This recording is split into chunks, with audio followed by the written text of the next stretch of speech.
Hello, welcome to the masterclass. My name is Oye Awoyemi. Last week, we talked about career dynamics. We looked at critical issues in your career growth. Today, we're looking at culture assessment, how you want to assess the culture of the organization that you want to work with or you have accepted the employment. Culture, defined in a simple way, is the way people do things within an organization or community or family. The personality that is exhibited in an organization reflects the culture of that organization. It's important to assess the culture of an organization to determine whether that's the kind of organization you would like to work in and to work for a long time. Many times, people are employed for their skill, but they're let go because of the cultural fit challenges. So it's important as a person who is dynamic in his career growth, who is focused, to be able to measure your career, the culture within the context of your career. Let's look at some factors that will help us in assessing the culture of the organization and the people that you want to decide to work with. First, let's look at the education and the background.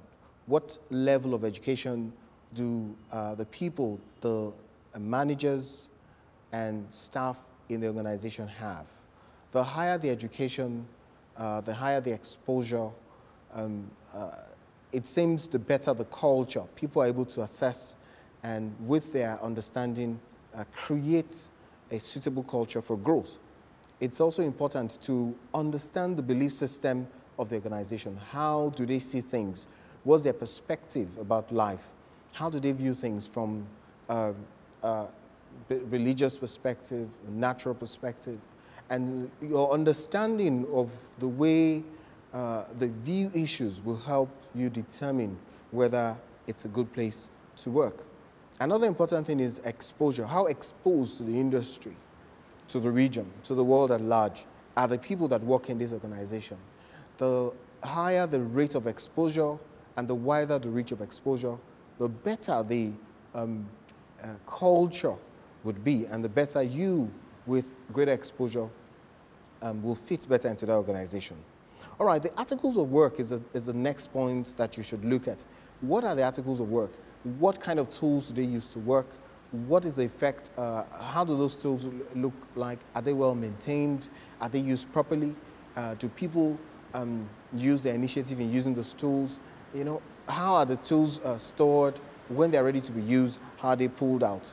What kind of uniforms do people wear? When they do wear them, how do they wear those uniforms? And how do they look? Your office environment, what does it look like? What's the color of the wall? Is it a bright, nice, attractive color? Is it dull? Is it well maintained? And all that. These are some of the things that you should have looked at as you were going or you were attending the several discussion or interview sessions when you were going to be engaged. Another very important thing is food. How do they eat? What do they eat? And where do they eat? Within the organization, or do they go outside? And what is the culture of food generally? What's the attitude of people towards meals generally? These are important things that will depict a nice culture. You don't want to work in an organization. The first time you got there, the receptionist was actually eating right at the front office. That's not a good sign. Another important point is the meeting structure. When you have meetings in the organization, what is the structure of the meeting? What is the time frame of the meeting? What value do you deliver at the meeting? What's the contribution rate? Is it one person that is talking and the others are just looking?